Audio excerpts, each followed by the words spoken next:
CMR ఇప్పుడు మరింత వైభవంగా విశాలంగా మన ఉప్పల్లో గ్రాండ్ రీఓపెనింగ్ 28 మార్చ్.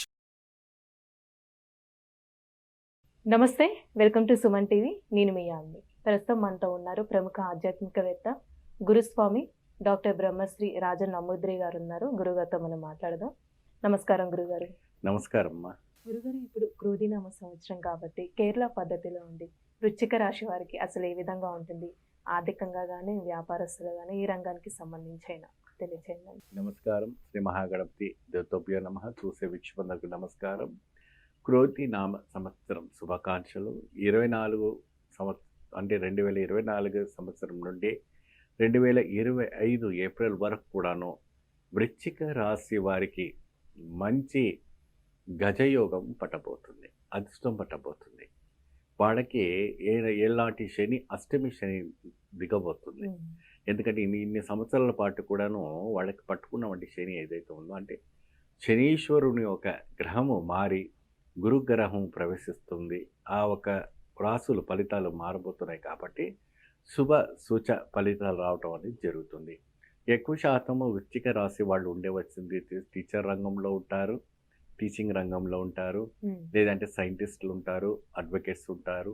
మరి అదే విధానంగా ఎక్కువ శాతం ప్రిన్సిపల్స్గా ఉండటానికి బాగా ప్రయత్నం చేస్తూ ఉంటారు. ప్రిన్సిపల్స్ అంటే హై లెవెల్స్లో వీళ్ళ థింకింగ్ వీళ్ళదంతా కూడా ఎలా ఉంటుందంటే చాలా మౌనంగా ఉండడం, సైలెంట్గా ఉండడం, ప్రశాంతత్వాన్ని వాతావరణం రావటం అనేది వాళ్ళకి ఇష్టం. ఎక్కువ గొడవల పోరు, ఎక్కువ ఆర్గ్యుమెంట్ చేయరు, ఏది చేయరు. నిరంతరంగా వాళ్ళ ఒక సంతోషమైన అలౌక్యమైనటువంటి ఆనందాలు ఉంటారు. వాళ్ళ దగ్గర కానీ ఎవరైనా పోయి వాళ్ళని ఏదైనా డిస్టర్బ్ చేస్తే వాళ్ళు తిరిగి రివర్స్ ఏమని చెప్పారంటే వాళ్ళు తట్టుకోలేరు.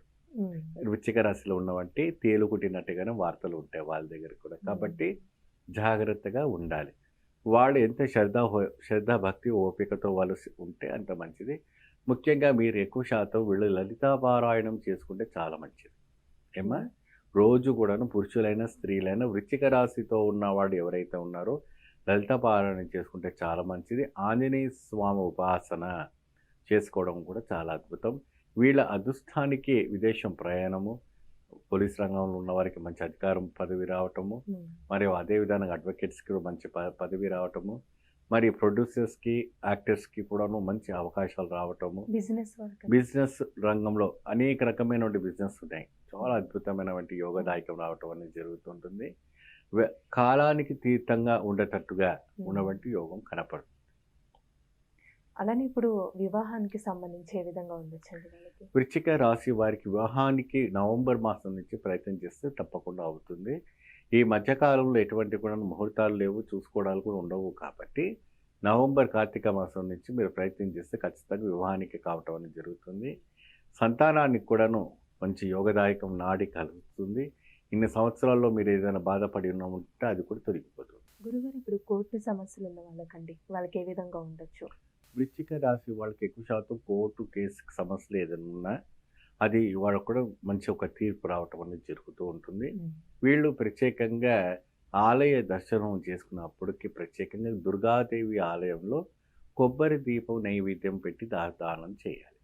కొబ్బరి దీపం ఎప్పుడైనా ప్రత్యేకంగా కొబ్బరి దీపం పెట్టడం ఎప్పుడైనా కొంతమంది తెలీదు. దీన్ని నీరాజనం అనేసి మన కేరళ సాంప్రదాయంలో చెప్తూ ఉంటారు.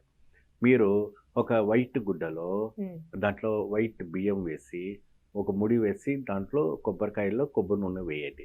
వేసి కనకదుర్గాదేవి ఆలయంలో రావుకాలంలో మంగళవారంన ప్రత్యేకమైనటువంటి ఆలయంలో కింద ఒక ప్లేట్లో బియ్యం పోసి ఆ కొబ్బరి దీపంతో అమ్మవారి శ్రీమాత్రే నమః అని చెప్పి, ఎక్కువ మంత్రాలు ఏమవసరం లే, శ్రీమాత్రే నమః అని చెప్పి ఆ దీపారాధన ప్రతి మంగళవారం నాడు వృశ్చిక రాశి వాడు చేస్తే వాళ్ళకి మంచి యోగము, మంచి అదృష్టము, మంచి అద్భుతమైనటువంటి ఫలితాలు రావటం అనేది జరుగుతుంది.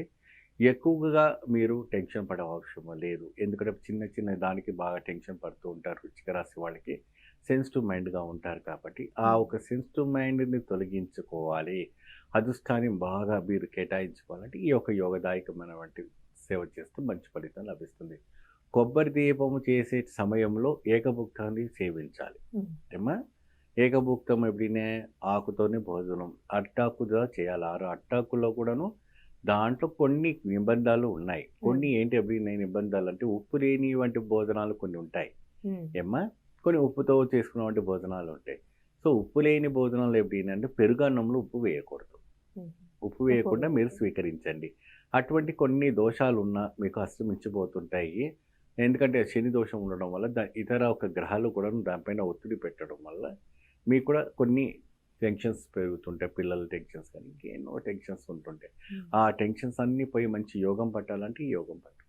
అలానే ఏ ఆలయం దర్శిస్తే మంచిదండి? కనకదుర్గా దేవి ఆలయం చేసుకుంటే చాలా అద్భుత ఫలితం లభిస్తుంది. చాలా చక్కగా తెలియజేశారండి. ధన్యవాదాలు. నమస్తే.